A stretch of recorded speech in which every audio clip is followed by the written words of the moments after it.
Podcast Network Asia.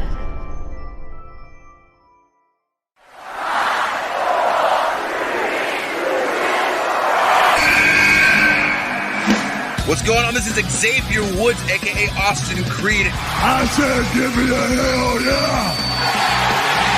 Hey, this is Zayn. Hello, WWE Universe in the Philippines. This is Charlotte. Talent is not sexually transmitted. You need to go back to the drawing board because your game absolutely sucks! Hey everyone, this is Jeff Cobb.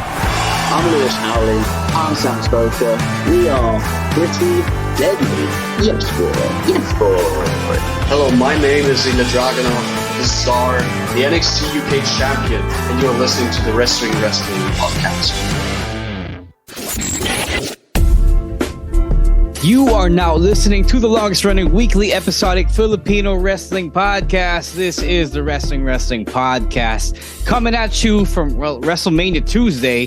My name is Romaran. With me here tonight is Emile ASH, my trusty companion over the last weekend. Emile, how are you? And, tell the people what your voice is like now. Yeah, my voice is like this as of this moment. So it's kind of different than usual because we had that 2-day watch party over at Skinny Mike's. Which was a successful one. So thank you to everyone who joined us, everyone who participated, and also chanted along. Daming ganap over that last 2 days. That's when my voice is like this. It was your first ever watch party, not just with us, but ever, diba? So yes, it was the first time that I watched wrestling along with some other people. Yeah. So it was so much fun. Yeah, may videos tayo on our social media.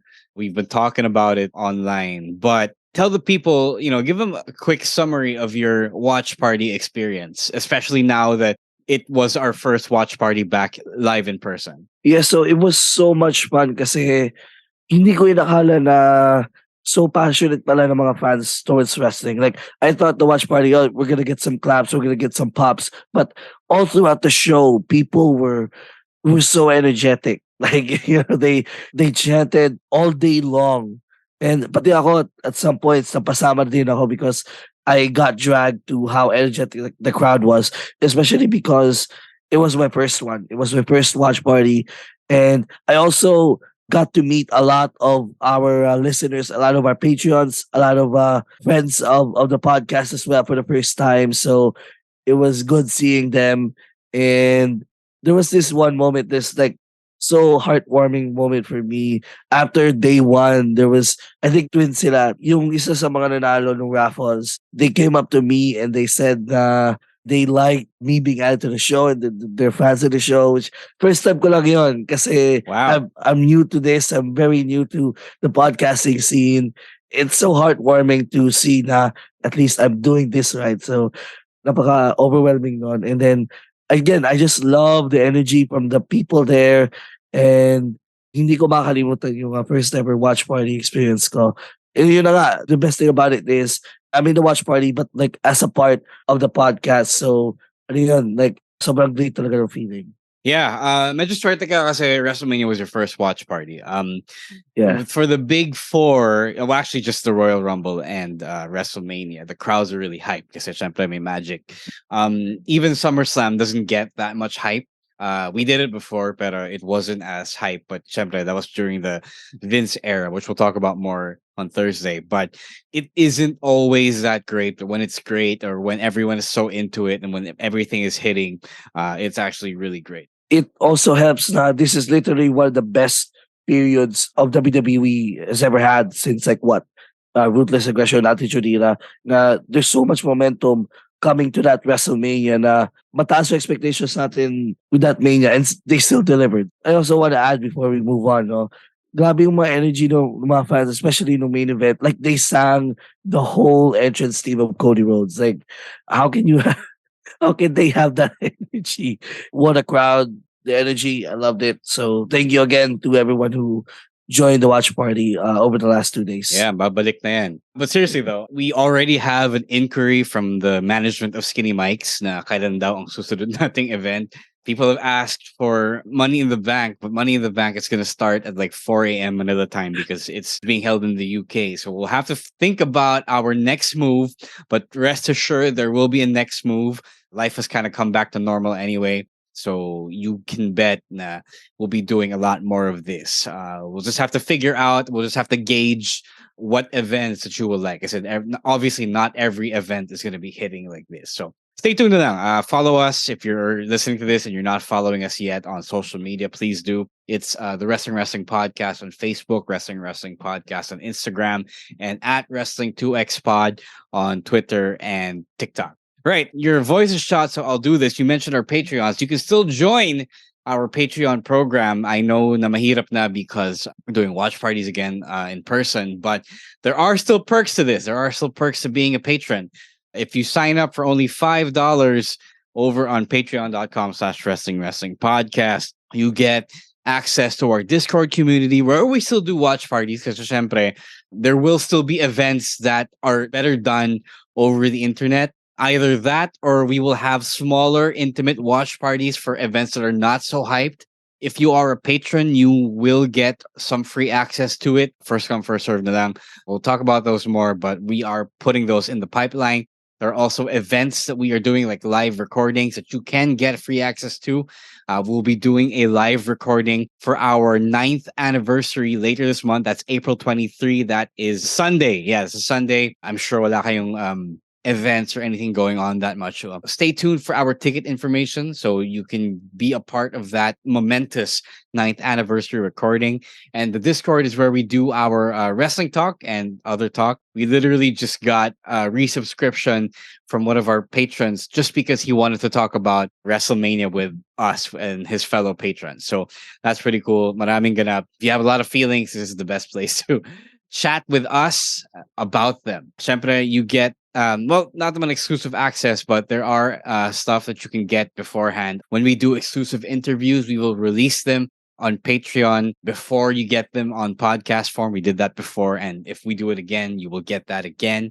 And syempre, we just did a pasabay for WrestleMania weekend. We just did that last Saturday. And if you join the Patreon program, you get access to our next pasabay, maybe by Black Friday season again. That's, I guess, half a year from now. But it is still something to think about. And syempre, if there are other sales in the pipeline on the horizon, you can be a part of that too. Again, all of these things only for $5. That's around 575 something, 500 something. Yeah, nowadays, inflation is a thing. Exchange rate is a thing. Patreon.com/wrestling podcast. Just support us. You know, if you like what we do, if you like what we did over the weekend, as Emile said, if you like what we do on the show, if you are entertained enough by our talk, our discourse, our discussions, please do consider supporting us because, syempre, while we are happy to give it to you for free, we would like to be rewarded as well. You know, we want to do what we do. All right. So, yeah, the plugs are out of the way, and dami natin na plug. Thank you again, by the way, to Snack.ph, our partners, Disney Plus Philippines, #Disney Plus PH, and syempre, our friends from Skinny Mike's Sports Bar in BGC. You were such a great bunch, guys, for the most part. Walang rowdy, walang away. So, yes. The management really would like to have us back. Yeah, so again, this episode, if you are new to this, is the picks of the week. We were supposed to release it today. This is a Tuesday, but syempre, we were recovering from WrestleMania weekend last Monday. So we just did it now. It's just myself and Emile, and this is our picks. This time we'll be picking from March 27 to April 3. That's a Monday. That's because WrestleMania Sunday is Monday our time. So we have a bunch of picks. We have some picks from the rest of our co-hosts, which we'll talk about as well. And syempre, we have our picks between myself and Emile. So let's start with Chino's pick. Let's start with the non-WrestleMania picks because there's a lot to pick from WrestleMania. He picks Kota Ibushi versus Mike Bailey, which I believe is the main event. I'm not sure. I think it was. Yeah. Yes. I know it did not seem to be the main event. Oh. It was one of the matches. Mike Bailey versus Kota Ibushi. So if you're new to Bloodsport, the Josh Barnett's Bloodsport, it's pretty much a shoot style, not much a promotion, but a show. It's still pro wrestling for sure. It's pro wrestling as you know it, but There are no ropes like the Bloodsport movie featuring Jean-Claude Van Damme. There's a heavier emphasis on martial arts and straight up shoot style fighting. There are other guys who are competing, like John Moxley. He's not a martial artist, but he kind of works stiff, diba? So here, Mike Bailey and Kota Ibushi put up a martial arts style match because they work a martial arts style.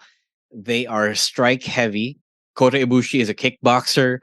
Mike Bailey, I believe, practices either karate or taekwondo. So they pretty much did a match where it was mostly strikes, palm strikes, and roundhouse kicks to the body, to the legs.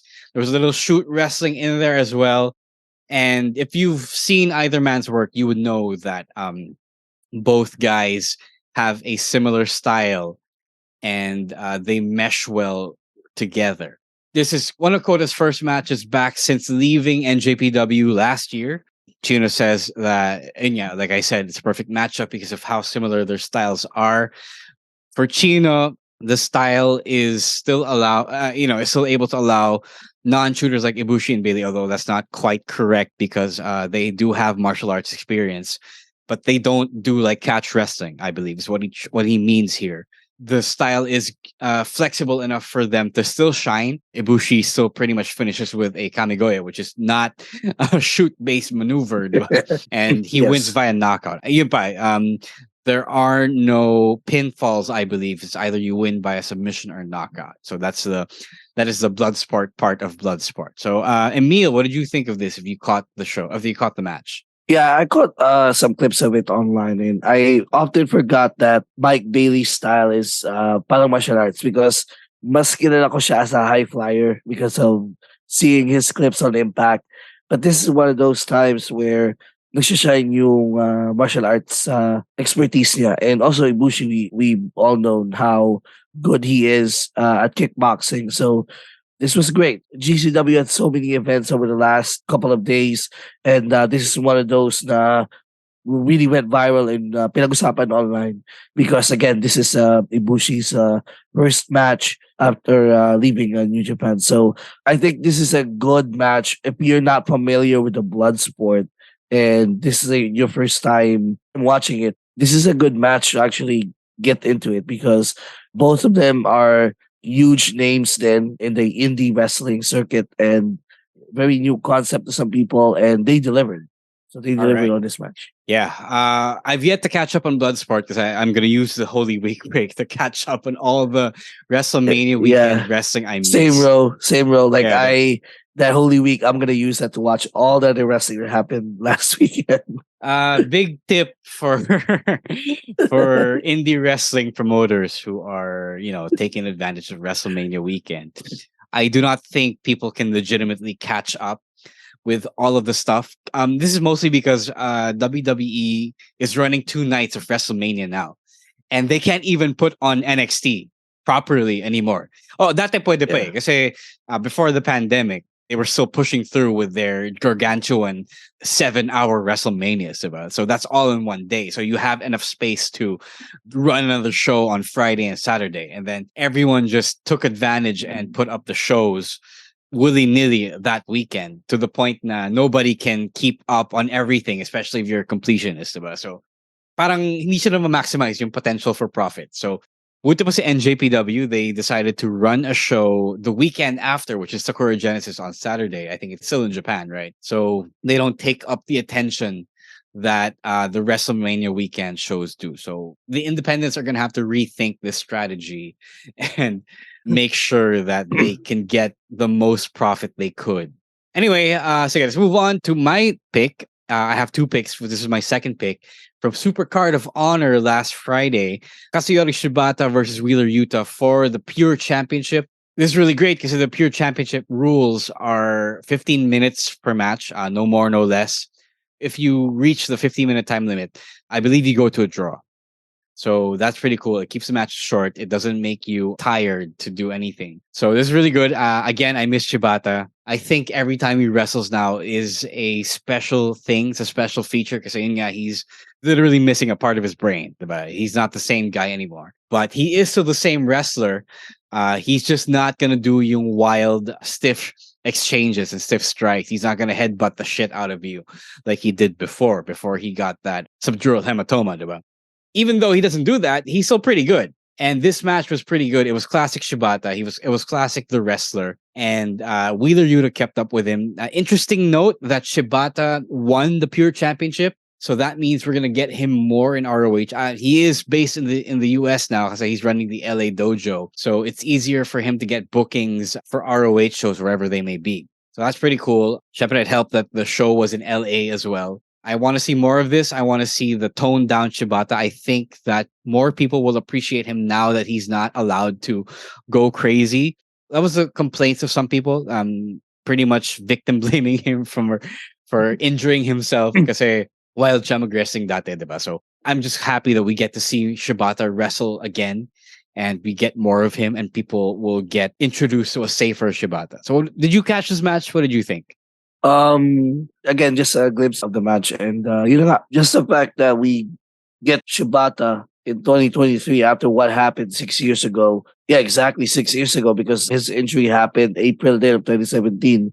So just the fact that we get him, he's actually like wrestling matches. So it's a miracle, and I don't care if it's toned down Shibata. It was like 70% of what we used to get from Shibata. 70% Shibata is still Katsuyori Shibata. He's still one of the best pure wrestlers in the world. So having him to win the pure title, it fits, And we also need to give credit to Wheeler Yuta because he was, I think, a good champion then for Ring of Honor. Parang he really carried the title post in the AEW ROH era. So props to them for this really good match. And by winning the Pure Championship, this means we probably would get Shibata more in the US, possibly. Because sometimes ROH talent also appears on AEW, so why not? Maybe we'll get more Shibata down the road. So if we're not going to get Shibata in New Japan, because he wrestled everywhere already, we still haven't gotten Shibata back in the New Japan ring in Japan. So if this is the way that we see Shibata, then I'm good with it. All right. Yeah, I agree. I'm really having fun with him. So again, let's go to your next pick. Let's go with WrestleMania already. We'll start picking all the stuff from WrestleMania. And the first thing we'll pick from WrestleMania is your first pick. Yes. So my first pick is from night one. Actually, both of my picks were from night one, though. So my first one is the Seth Rollins versus Logan Paul match. So we saw another great Logan Paul match. Like at this point, we are pretty much expecting a great match from him every time, considering his last few matches were great and he held up his own against his opponents. And this one right here was no different. And he was also up against one of the best that WWE has to offer, which is Seth Rollins, And you may hate him as a person. Hate, that is an understatement because Logan Paul isn't the best person out there. But there's no denying that Logan Paul belongs in the wrestling ring. He just gets it. And I don't really see him anymore as a celebrity who does wrestling, but rather someone who's a wrestler that happens to be a big time celebrity. There's a difference between those two, right? And having KSI, I called it when Logan Paul made his entrance and he had that mascot of the Prime bottle. I knew that was KSI. Yeah, at that point, I knew it was him. So I think it was Rollins took off yung front and it was revealed to be KSI. I was so happy. And props to him as well for taking that dive from Logan Paul from the ring onto the announcer's table. So, I mean, it was a safe bump naman kasi padded naman yung suot ni KSI. And it was a safe bump for both of them. And even with the loss, I don't think Logan looked weak. And it adds a win to Seth Rollins' WrestleMania record. So, which he really needs a W after losing his last two Mania matches. So, overall, it was a great showcase from both of them. And both men came out really looking good after that one. Yeah, I feel sad that I don't know who KSI is. I don't. Yeah, siya yung parang dating rival siya ni Logan Paul sa boxing, and then they became like business partners and friends. So I think most of people who is following Logan Paul probably knows who KSI is. I don't follow the Pauliverse, so yeah, doesn't make me old. It just doesn't make me interested in the Pauls. So So this was a pretty fun match. You're right in that Logan Paul is a good wrestler, but he's a good athlete. But I still don't think that he gets it. He gets what he has to do, but I still don't think that he truly understands wrestling the way a veteran like Seth Rollins or even someone like Austin Theory would get it. Diba? So, All right, that's fair. That's fair. ang alam lang niya is he's a good heel, which is cool. That's not bad. It's like us wrestlers who started the scene from the ground up. That we were just copying things that we saw. Sometimes we got it, sometimes we didn't get it, but for the most part, because we were new, we didn't really get it, diba? It was only until some more experienced people came in and taught us a little more that we started to get it. Pero for the most part, somebody like Logan Paul he's really just following a script, and maybe he understands a little bit of the nuances. Maybe he's an actor, maybe he gets enough of the little things, pero it's still a stretch for me to say that he really gets it. He's just a really good athlete, and maybe he listened during wrestling training. That's about it. Until he works like a regular schedule, diba? And wrestles once every week, then I wouldn't put him on that same pedestal. He's just a really, really good in shape celebrity. But this was booked pretty well. He was there for everything. The matches were great. The moment with KSI was pretty fun. Syempre, nothing needs to be said about how he hung in there with Seth, diba? So everything about this, if you're a Logan Paul fan, if you're a Seth Rollins fan, was top notch. So maybe this should have been on night 2. I think it should have been on night 2 just to save us from the disappointment from a lot of the stuff that happened on night 2. So I think there could have been a little more reshuffling that happened among the card, diba? Because of how good this was. All right, before we move on to your next pick, Emile, let's take a quick break and rest your voice and listen from our fellow podcast from Podcast Network Asia. Okay, we're back. Picks of the week, WrestleMania weekend from the week previous. Let's continue with night 1. We're still picking from night 1. Emile, what is your next pick for picks of the week? All right, so my next pick is Rhea Ripley versus Charlotte for the SmackDown Women's Championship again. This is from night 1. And honestly, I had no expectations coming into this match whatsoever. And they really blew me away. And honestly, at the beginning of the match, I really thought that this would be a cool-off match because right before this was, I think, the Ray versus Dom match. So the crowd was pretty hot from that match. So I thought, it's going to be no disrespect to Charlotte or Rhea, but this would be a cool-off match before the main event. So I thought 10 to 15 minutes, boom, then they're done.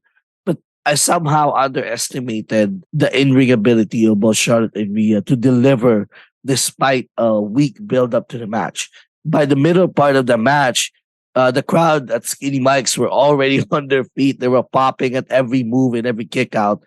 And it got to a point where I feel like I was watching a New Japan match, and for me, this was my match of the night. I mean, it's tied with the tag team titles, pero in-ring wise, I think this was the better match because they really focused on the moves and the counters and everything.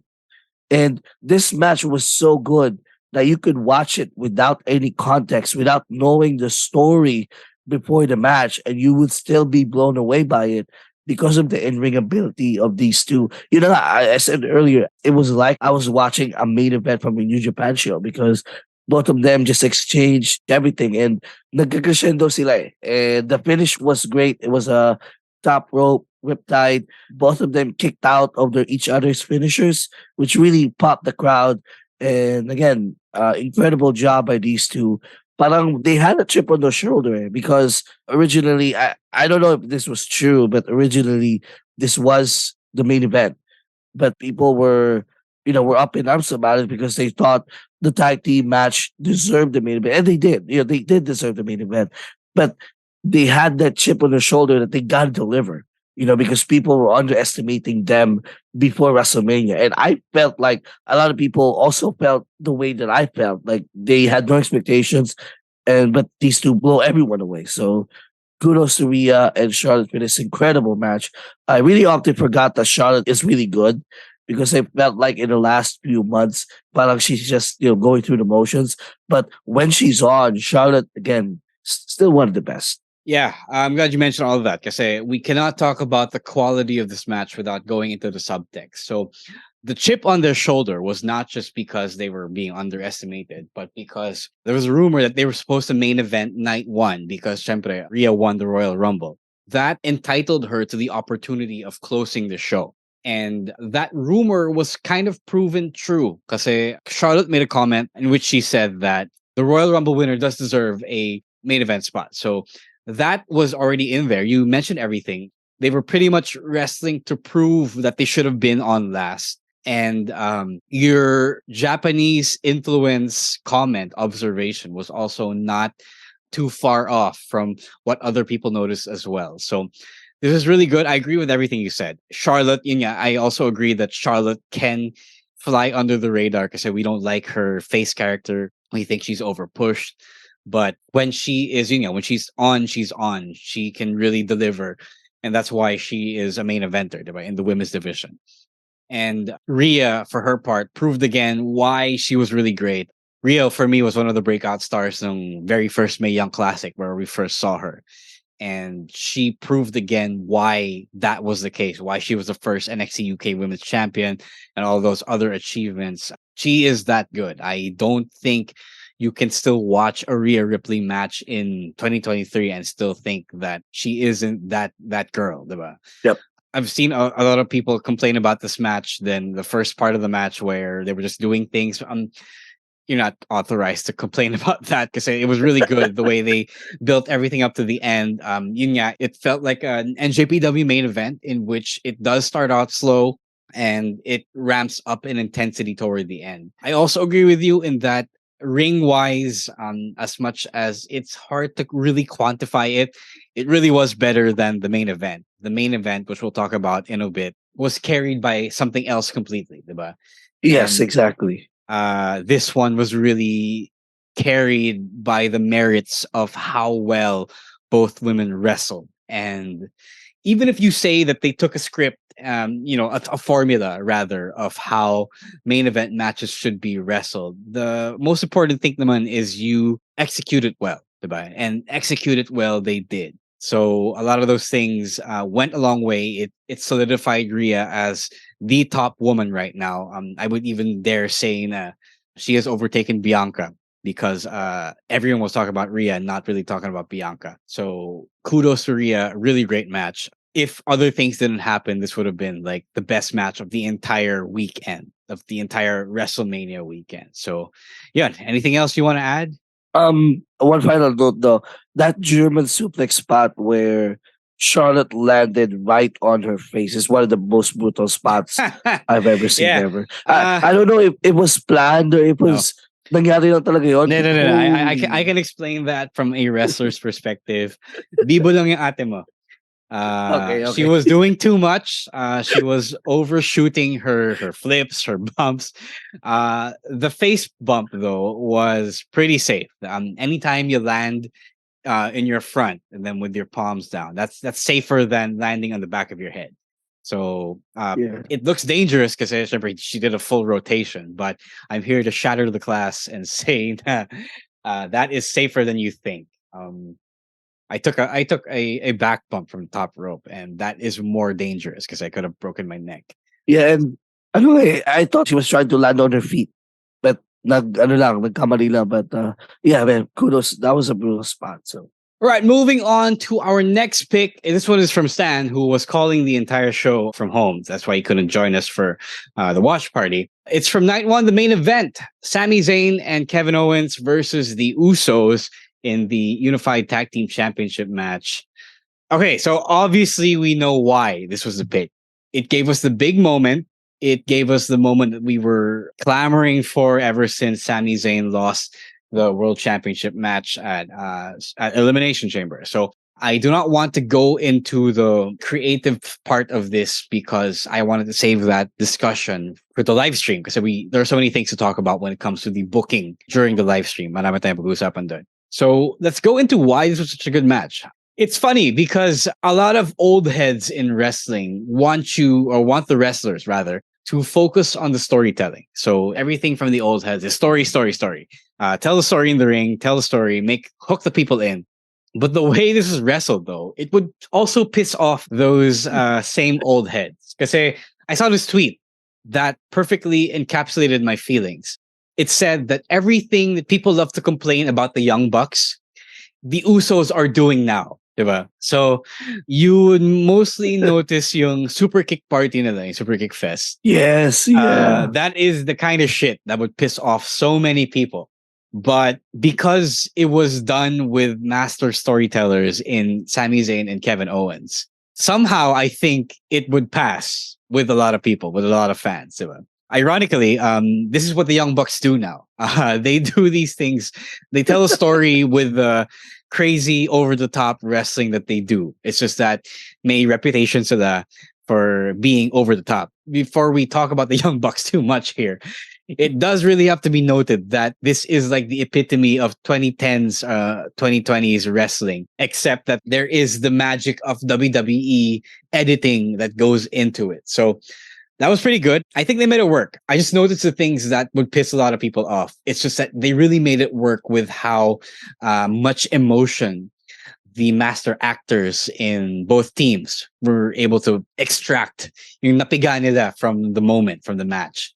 So what did you think of this, Emile? I'm glad you brought up the Young Bucks because I have watched enough Stenerico versus Young Bucks matches that when I saw the spot where both of them were taking turns super kicking Sami. Yeah, that's super Young Bucks. That's a familiar spot to me because they have done that so many times in PWG, in ROH. I've seen that spot so many times. But the question here is, when the Young Bucks do that spot, does it make sense in that context? So say, syempre, when the Usos did that spot, it was in the context of stay down because we're killing you. You've been kicking out of everything. So we're doing this just to make sure that you stay down. I think it does follow that same logic, only that they stop to slow down the whole thing so that people can process the story. Yeah, okay, yeah. So that's a fair point, no? So this match was really more on the story. Like, there wasn't really any big spots. There wasn't really yung mga talagang huge in-ring spots that we saw on the match previous. But, the story was enough of a hook for people to be invested in it. And, like, in the Elimination Chamber, like, main event, right? Like, that was a basic match, but people loved it because of the story behind it. And same with this one. And kudos to Sami, man. He made this demotion. I'm putting demotion on double quotes here. Demotion work because before this, people were saying, including me, na going after the tag titles is only a consolation prize. I know I'm getting to the creative side of things now, but people were saying this before, and then they made it work. They made it work, all of them, and I love the PWG tribute that both of them did with the gear. They had the logo and the Super Dragon tribute there. And this match was basically Sami and KO. Like, this is like the peak of their careers from where they started. You know, they started like a couple of teenagers from Canada, not knowing if they're going to make it. And then they made sure to pay tribute to everything that, na dinana nila over the years, like PWG, ROH, to where they at now. So again, nothing more can be said about this main event aside from it was perfect storybook ending. And the way that night one ended, since we already talked about 3 matches from night one, the way that the entire night went over, so tumaas yung expectations natin for night 2. Again, we're going to talk about this on Thursday, but they really set the bar for that night 1. And man, kudos to everyone. Sami, KO, the Usos, they did their jobs tremendously. And the fans really loved that main event. Yeah. On that note, I wanted to go back on your comments from the Rhea Ripley match, the Rhea Charlotte match. If it weren't for the main event, this would have been an easy pick of the night of that weekend, of that night 1. Yeah. The women's championship match was wrestled better, pero yung story, yung outcome, yung result, which was everything that people wanted, and how they got to it was also really, really great. That pretty much pushed it, and it's proof that people really do want the story. Even though you might not like how WWE wrestlers wrestle, it's ironic because we were talking about how heavily indie inspired this match was wrestled, diba? So you can't really say that shit anymore. It doesn't make sense. It doesn't add up, if you will, diba? but people do want to be hooked in, and that's going to explain so much of our conversation on Thursday. But yeah, that's why it ended up being better than the women's championship match, even though by our subjective tastes, somehow in some ways, the women's championship match was wrestled better. So I guess I'm talking to wrestlers all around the world, not just here in the Philippines, but all around the world. The money is in the story, really. Syempre, it's also on the booker's part, on the writer's part, diba? To make sure that you get something great to work with. But also, when you do have that something great to work with, it's also on you to make that into the best it could be via the storytelling in the ring. It's only recently that I really got it now. Why people love story so much. Like, you can build a story in so many different ways. Sometimes you can do it when there's no story before a match. Sometimes you do get a lot of story before the match and the build up. Then you get to hash that out in the match itself. But storytelling really is king. It's not just the good wrestling as much as I want it to be just the good wrestling, you know. Yun lang naman. Sige, we've spent too much. Sorry, go ahead. One last question, no? Yeah. I know I'm getting into uncharted territories here, but would the outcome or the fans' perception be the same? It was, the original plans, which was the women's match main eventing, and this one siguro before the main event. What do you think? I think, given the same result, diba, if you just switch the places, I think there would have still been a positive reaction because people really, really love Rhea more than anyone ever liked Charlotte, diba? But it would not have been as explosive as when Sami and Kevin won the championships and finally beat the Usos. So I hate to say it, I really do, because the women do get the shorter end of the stick, but the moment really called for the tag team championship closing the night. It's just one of those things na napagdaanan nila ng effort, and it's not on the wrestlers anymore. It's just really how the bookers set them up. So hate the system, not the players. So yun talaga. That's fair. That's fair. But I don't think it would have been hated. It's just that you wouldn't have maximized that crowd reaction if the places were switched, you know? All right. Yep. Okay, that's fair. No, that's fair. Yeah. All right. So let's get to the last pick. It's not the main event, WrestleMania. We'll talk about. I was really tempted to pick the main event though, but I can't have more than 2 picks. That would be overkill. Yeah, but by the way you were celebrating after the main event, I thought you were gonna pick. Yeah. No. I had to show the people that I was an indie wrestling connoisseur. Can't just be WWE all the time, diba? My last pick of the week is the triple threat match for the Intercontinental Championship. Gunther versus Sheamus versus Drew McIntyre. Obviously, I picked this because this was the match I really wanted to see from night 2, diba? That's because I wasn't really expecting for the main event to go down the way it did. Parang everyone knew that a Gunther match is the safest pick you can make. Diba? And it delivered. It delivered because you got 3 good guys who are great at what they do, and they have the same style. They are really good at that style, and the chemistry was just off the charts. Diba? You got 2 guys who have been fighting and teaming with each other for years, for decades now. Then you have Gunther, who is just really, really good no matter who you put him in there with. So it was a recipe for success. If you like stiff matches the way I do, this is a real treat for the senses. Every shot, or almost every shot, was visceral. You can hear it from the reactions of the people, of the crowd we were watching with at Skinny Mike's. Diba? So if you have someone in your life who hates on wrestling, on pro wrestling, because it's quote unquote fake, hindi mukhang totoo yung action, show them a Gunther match and show them this match. It's hard to argue against it. Yes, it's scripted, it's predetermined, but the shots are as real as you can get, and while still being as safe as possible. So I just like it when the boundaries of realism, if you will, are pushed, and these 3 guys are the best to ever push it outside of Japan. So it's easy to know why I picked this. So what did you think of this, Emile? Oh man, this was the match again. One of the matches na inabangan ko talaga more than the main event. This is one of the match na I was really looking forward to because I knew what Gunther and Sheamus were capable of doing after what we saw at the Clash of the Castle. And then Drew McIntyre is also a hell of a main event talent. So put them all together in there. And it's cliche to say this now, but we got a banger. And I think we got what we expected, which was really good brawl. And there was no dull action. Kasi people were comparing the Clash match to this one after this match happened. And for me, this had no dull moment kasi tuloy-tuloy yung action because it was 3 people. And if one person is out, then the 2 person who's in the ring can still continue the action. So talagang tuloy-tuloy yung sapakan from beginning to end. And I like the finish where Gunther was nowhere near to be found for that last 5 minutes of the match.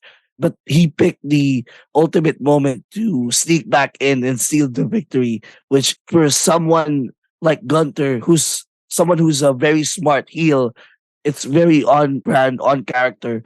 And at least, we saw it rather than the whiny character that shockingly we saw on the build up to this match, So again, nothing more can be said about these 3, man. I just wish Sheamus could have gotten his moment, could have gotten his Grand Slam moment, but I mean, you can't go wrong with Gunther. That's on the creative side now. We'll talk about that on Thursday. Yeah. He's still the ring general. People at Skinny Mike's, they love Gunther. So again, a hell of a match. These 3 deserve some props. I know this is another thing that we need to talk about on Thursday, but if this is Drew's last match, what a way to go out. So kudos to all 3 of them. Yeah. You mentioned the Skinny Mike's crowd. I think people were generally okay with it because everyone knows how hard-hitting Gunther is. So whenever he comes out with the win, everyone believes it, diba? So it's believable. Yeah. So naman. I should have made the main event last. I mean the tag team championship last, but that's on me. That's it for our picks of the week for WrestleMania week. If you have some violent reactions on what we picked and didn't pick, leave it in the comments. Talk to us on social media. At Twitter, it is at Wrestling2XPod. On TikTok as well. On Facebook, it is the Wrestling Podcast. On Instagram, it is Wrestling Podcast. So we'll process all the WrestleMania feels, and I swear to you, there are a lot of feels, especially outside of WrestleMania, especially on Raw after Mania. Maraming ganap, let me tell you. And we'll be there for all of it. I think it's going to be an extra long episode, an extra long stream. Syempre, it's going to be a meaty episode, guys. If you're staying home for the Holy Week break, perfect. Kasi we will be your companions. Ni kami mag-out of town. Maybe baka sa weekend pa kami magbisita iglesia or whatever. But we'll be your companions and we'll be there to process all of the feels with you because I'm sure there will be a lot of them. I know you're waiting for us to talk with you about them. So stay tuned. Kapit lang tayo, malapit na. Thank you again to everyone who came to the watch party both days, one day. As long as you went, we are happy that you did. And we hope to see you once again on future events. Again, there will be more. It's not going to be the last. And we'll update you on when those are going to be. And if you want to continue the conversation, you can hit us up on Twitter. Mostly that's where we're going to be. I'm at Rosewar. He's at EML_Meister. At _Stan C for Stan. At Chino Supersize for Chino. At Monday Night Rowan. That's NITE for Rowan ASH. And at Wrestling2XPod as well. Again, if you want to tag the whole podcast in the process. Thank you again to all our partners, Snack PH, Disney Plus PH, Skinny Mike's BGC, and to the wonderful people of Podcast Network Asia who will be working on the Holy Week break just to give you your favorite podcast content. So we will be giving them a good one when we see them again. And we will see them again on our 9th anniversary live recording at the Podcast Network Asia Studios in Silver City, Pasig. That's going to be on April 23rd. That's a Sunday, and we will be holding it at 7 p.m. 7 p.m., not that early. 7 p.m., where we can all have fun. Maybe we could get a sponsor. We'll let you know. Maybe we can drink while we're recording. We'll let you know. Basta, we're gonna have fun. We're gonna have a fun time celebrating our anniversary with all of you once again being there live with us. So until next time, until Thursday, we'll be seeing you. This is a Wrestling Podcast out. Peace.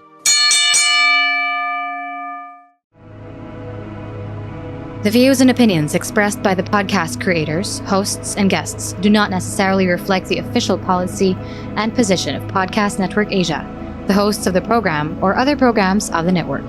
Any content provided by the people on the podcast are of their own opinion and are not intended to malign any religion, ethnic group, club, organization, company, individual, or anyone or anything.